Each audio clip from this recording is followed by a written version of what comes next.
शरीरं स्वरूपं तथा वा कलन्त्रं यशश्चारुचित्रं धनं मेरुतुल्यं मनश्चेन्न लग्नं गुरोरङ्घ्रिपद्मे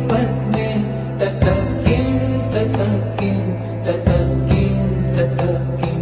कलन्त्रं धनं पुत्रपौत्रादि सर्वं गृहं बान्धवा सर्वमेतद्धि जातं मनश्चेन्न